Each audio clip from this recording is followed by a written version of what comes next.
Now, the leaders of the Civil Rights Revolution are roundly condemned because they are staging demonstrations in the streets, carrying on a program of civil disobedience. But this is inevitable. The Negroes are forced to carry the revolution to the streets. This is the great forum in our American society. This is where the dialogue on the great issue of human rights must be carried on with the mind and the conscience of the American people. The Negroes are doing this, and there is unquestionably great inconvenience and disadvantages resulting to some of the American people as a result of this revolution. These demonstrations, for instance, have dramatized the issue of the human rights revolution. They have gone into the homes of the American people with the great commitment of the black people to the principle of human dignity. And therefore, the Negro people are doing a great service to American democracy and the cause of American liberty in carrying this message of human rights, not for Negroes alone, but for all Americans, into the largest forum of the nation, which is the streets. Moreover, the Negroes are fighting to settle the Civil Rights Revolution or wind it up as quickly as possible because it involves their getting the attributes of citizenship, attributes which they should have had 100 years ago.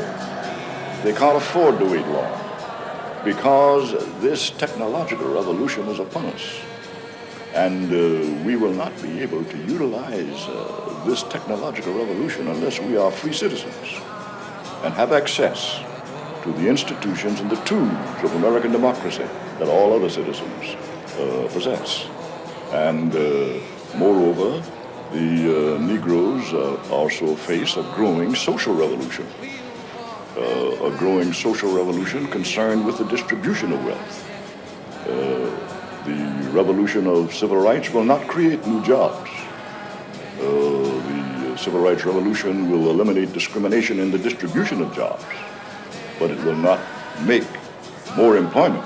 But the social revolution, which is now in the making, will be concerned about the distribution of goods and services.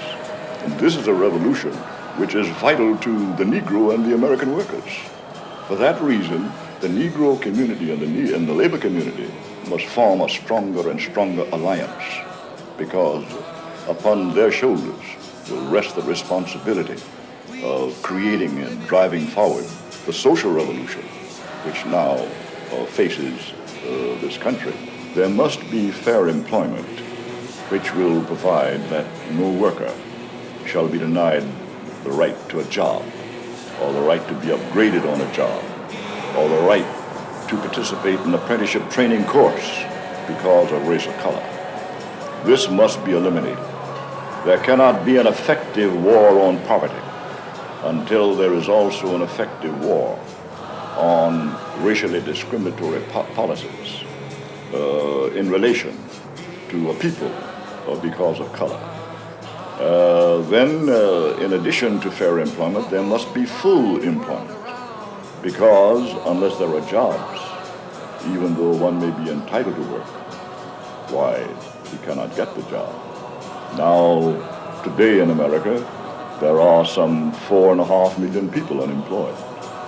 The rate of unemployment among Negroes is 2.5 times as high as the rate of unemployment of white workers. The rate of unemployment of teenagers in the nation is 16%, but the rate of unemployment of black teenagers in the nation is 40%. The dropouts from school and the failure to secure a diploma in a high school areas of the Negro community, 75% of the Negro youngsters drop out of school.